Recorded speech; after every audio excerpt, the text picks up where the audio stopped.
Well, coming up on this episode of Candid Conversations, Retirement Talk with Ryan Kravitz, we have 5 things people get wrong about Social Security when they're planning for retirement. In fact, even some advisors get these things wrong at times. So today we want to make sure you're aware of these, make sure you're getting it right when it comes to Social Security. This is Candid Conversations, Retirement Talk with Ryan Kravitz of Kravitz Financial and Insurance Solutions. Well, hello, welcome in. Glad to have you on Candid Conversations, Retirement Talk with Ryan Kravitz. Make sure you subscribe to our YouTube channel if you haven't already. Ryan, I know Social Security, a big part of the retirement puzzle, and today we have 5 things we want to take people through, right? It certainly is. It's a real important part, obviously, of an overall retirement income plan, and there's things that I see, I read, I hear from clients and other people as well, just things that are often misunderstood. So hopefully we can clarify or clear up some of the misunderstanding on some of these things. Yeah, and before we get started again, if you have any questions for Ryan, 714-462-9155 or kravitzfinancial.com. Let's go ahead and set the stage, Ryan. Let's just take people through, give them a little preview of what's to come with these 5 things today. All right, so first we're going to talk about the long-term solvency of Social Security, and then we'll look at the spousal benefits. So this is something that often gets misunderstood. So we'll talk through that. We're also going to talk about survivor benefits and how to maximize that, and some of the things that you may not be aware of as far as how to coordinate benefits. And then we'll talk about something that's very often misunderstood, and that is a lot of people confuse taxes with the earnings test.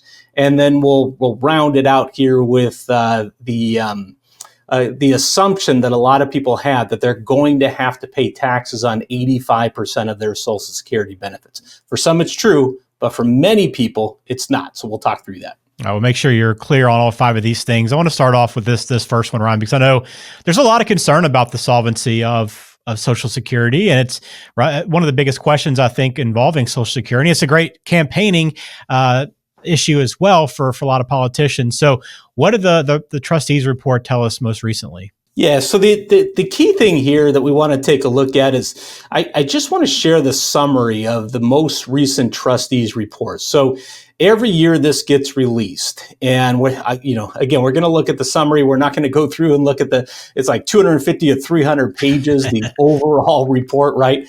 If you have insomnia, that might be the cure. I don't know.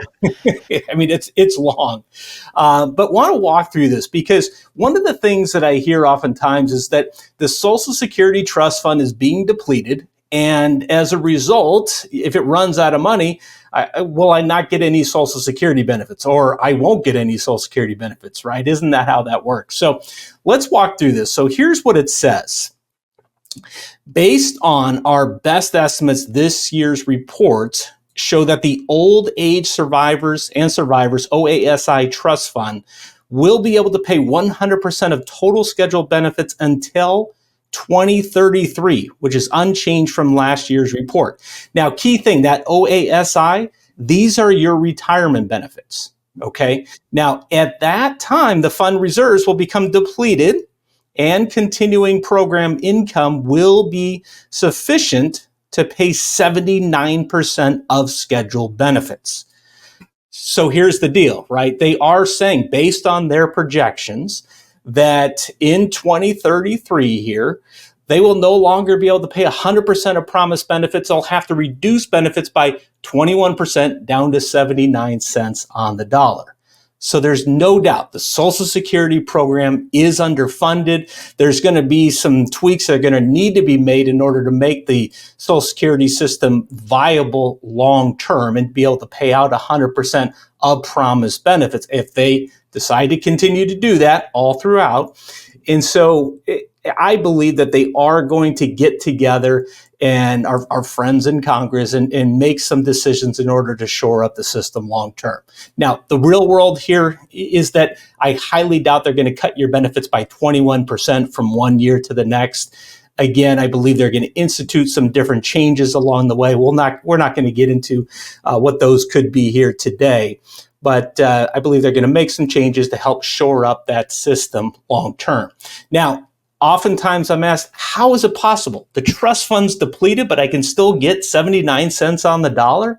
And that's because, of course, the way Social Security is funded, which is primarily through payroll taxes, meaning people working and paying into the system. So as long as there's people working, paying into the system, there's always people, that are able to then receive the benefits there in retirement. Now, real quick, you'll see the next one. It says the Disability Insurance Trust Fund. This is actually projected to pay 100% of total scheduled benefits all the way to 2098. So that's pretty good. So based on their projections, of course, that's in pretty good shape. Now, I do want to do just a real quick aside because everyone's always asking me when we look at this together. The HI down here, what is this? The Hospital Insurance Trust Fund. This is Medicare Part A. And so their current projections are that they would be able to pay 100% of total scheduled benefits until 2036, which is 5 years later than reported last year. At that time, they'd have to reduce benefits to 89 cents on the dollar. Again, assuming no changes between now and then. All right. So I know a lot of the headlines make it feel like there's not going to be any money left for us, Ryan, once we get to 2033. But again, you can see the clearer picture on what to expect. And maybe there'll be some changes to where that stays 100% of the benefits. We'll see what happens. But important to be aware of that trustees report and what it's telling us. So some good information there. All right, let's shift to number 2. Then, Rhino, spousal benefits is a big discussion point. It's something that's often misunderstood. Yeah, so this is definitely something that I come across quite a bit, in fact. It's important to understand with a spousal benefit that if the primary worker files for benefits, that the spouse can then take a spousal benefit off of their earnings record. And if the spouse waits until their full retirement age, they could get up to 50% of that primary worker's full retirement age benefit, the PIA, okay? Now, the thing that often gets misunderstood here is that the primary worker may think, well, if I go ahead and delay my benefit past full retirement age, maybe until as late as age 70, then my spouse could take a benefit or a spousal benefit off of my earnings record and they would get half of mine, right? And the answer is they would get half of the full retirement age benefit. So maybe that's 66 in some months or 67, whatever your full retirement age is, not half of the age 70, let's say, benefit. And you'll see that right down here, how the spouse's benefit is determined. This is right off the Social Security's website. So your spouse's benefit could be up to 1/2 the amount your spouse is eligible to receive at their full retirement age. If you choose to receive spouse's benefits before you reach full retirement age, your payment will be permanently reduced, right? So you can take it as early as 62 and it would be reduced there. But your spouse may have postponed or planned to postpone their retirement to increase their monthly benefit amount by earning delayed retirement credits. However, that's the key. However, your maximum spouse's benefit remains 50% of their full retirement age benefit, not their higher amount including delayed retirement credits. Okay, so in case you're wondering, where does it show that? Because if you're like most people, you go on Social Security's website or other, IRS, Medicare website, other government website, and it can be complicated to find where to get the right answers. So that's where it is right here. All right. Great to know where that is. And again, work with a professional to figure out the best approach for your benefits as well if you have any questions. That's number 2. Number 3, Ryan, is maximizing survivor benefits. And a lot of people don't know how to do that. Yeah. And so this is a big deal with survivor benefits because there's some unique claiming strategies that you can utilize with survivor benefits. You may be familiar with what's called the file and suspend or restricted application. These were strategies that married couples could utilize in order to coordinate benefits together where you could, claim one or, file and then you could suspend, take a spousal benefit. You could do some different things. I'm not going to get into the detail on how that works because we can no longer utilize those strategies. But one thing that wasn't changed that a lot of people aren't aware of and just kind of assume that it was changed with everything else is that it is possible now to claim a survivor benefit and then switch to your own benefit, or claim your own benefit and then switch to the survivor benefit in the future. So let me just give you a real quick example of what I mean by this. So let's say you're 60 years old, not 62, but 60. You can take a survivor benefit as early as age 60 and actually age 50 if you're disabled, but let's just say 60. Okay. You could take your survivor benefit at 60 and then allow your own retirement benefit to continue to grow, not take that one, and then maybe switch over to your own retirement benefit at your full retirement age, or maybe age 70. Maybe at that point it would have grown to a point where it's past your survivor benefit. You can make that switch. The other thing that you could do is you could take a survivor benefit, or you could take your retirement benefit as early as age 62 and then switch over perhaps to your survivor benefit at your full retirement age. Now, you'd want to run the numbers, see what makes most sense here, but there's a lot of unique advantages that you have with claiming strategies with survivor benefits. And one other thing as it relates to survivor benefits, and as it relates to kind of the one that we were talking about just a minute ago, when there's that confusion about the spousal benefit and how much the spouse would get, if you claim your Social Security benefit past your full retirement age, and then you pass away, then your spouse could be eligible then to receive the increased survivor benefit. So in other words, let me make that really simple. You decide to claim your Social Security at age 70. Your spouse, let's say, is going to take a spousal benefit off of your earnings record. Well, remember, they could get up to half of your full retirement age benefit if they took it at their full retirement age.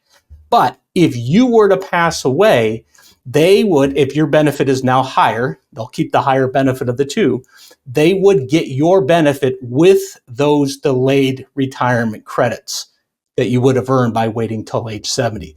So that area is often confused between those spousal benefits and survivor benefits. All right. So that's number 3, not knowing really how to maximize that. So again, work with a professional to help you make those decisions when it comes to Social Security.